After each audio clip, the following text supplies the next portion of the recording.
most of the chrome ore is coming from the South Africa, and due to factors such as limited chrome ore spot tradable stocks in China main ports, there is a continued increase in domestic factory operation rates. Now means all the industries, all the ferrochrome industries in Sichuan or in Inner Mongolia started operations, so they need more and more chrome ores, and there is also continued low supply of chrome ore future cargo, and that's why the South African chrome ores future cargo suppliers are still full of confidence and blinding raising their future cargo quotations also. So you can see that how the tenders movements prices are going up. Means if you see the tenders, the Bao Steel as well as Tsingshan Steel and Tisco all have increased their prices by 500 RMB for the month of June. So people are expecting that has to be a big demand in terms of requirement by ferrochrome by stainless steel manufacturers. In terms of ferrochrome production, the drop was the most important in China, as I mentioned before. But globally, chrome ore production, as I mentioned earlier, dropped 11% from the last quarter and 16% from the first quarter of last year. That's 13% and 10% for ferrochrome. And as we can see from this graph, they've both dropped back to the lows of the 2016-2017 period. So that's quite a significant drop for recent years, and this is due mostly to low prices, low demand, stoppages in terms of ferrochrome production, and also the first impacts of the COVID-19 disruption. So the big question that stems from this is where does it go from there in Q2 2020? Until you get a vaccine, or until you get the herd immunity, we're going to face disruption for the whole business chain, from the raw material suppliers, the production of alloys, and the steel production that will mean our demand of alloy. So lockdowns and partial lockdowns will be our reality from now on. And we don't really know how many new waves are about to come. People used to say second wave, but how many of them? Second, third, fourth wave, how many waves are about to come? And how deep will be this impact? So the first point that I would like to bring is how the impact in the industry of the coronavirus is the continuation of the business concerned operational side. It's extremely important to assure that we provide the best environment to protect our employees.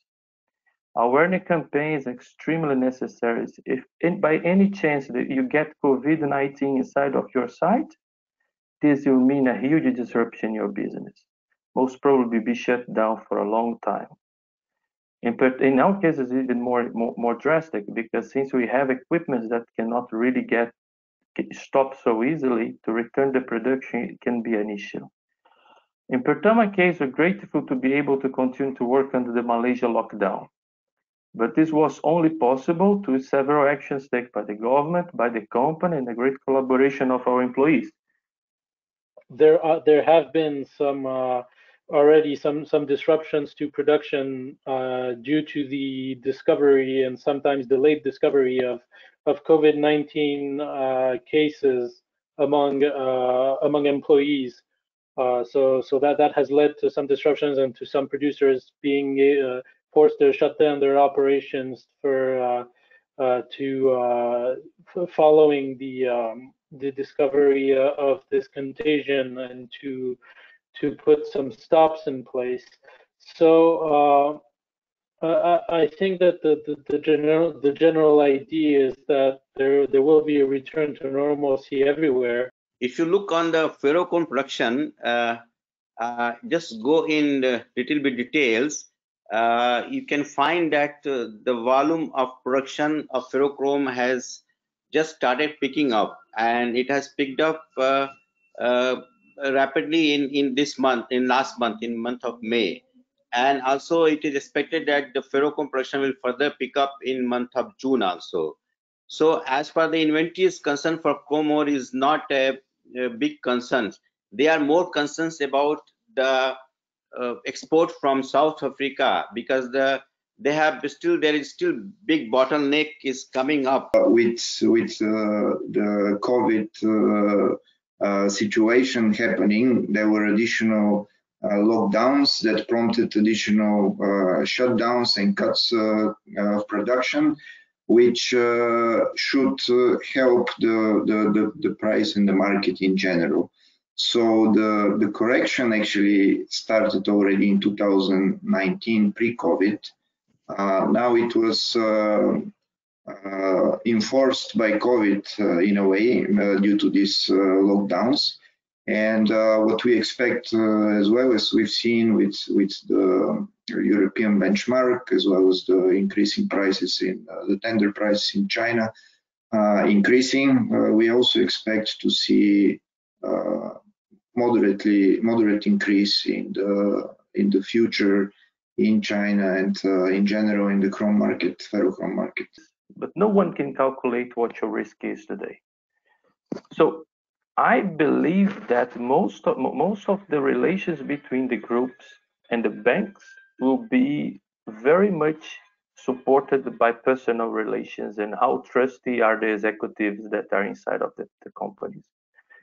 Most of the decision making, because if you take a risk department from a bank and the guys look into your account balance, your account balance and your cash flow statement, and most of the companies, if they look by the standard risk analysis, they will say, no, I cannot get you this money.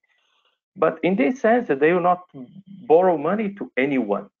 They will not borrow money for 99% of the market, because today, if we go for a reality check and what happened in the company in the first quarter in some countries, and in the second quarter in other countries, all the companies will have a very big difficulty to justify its numbers.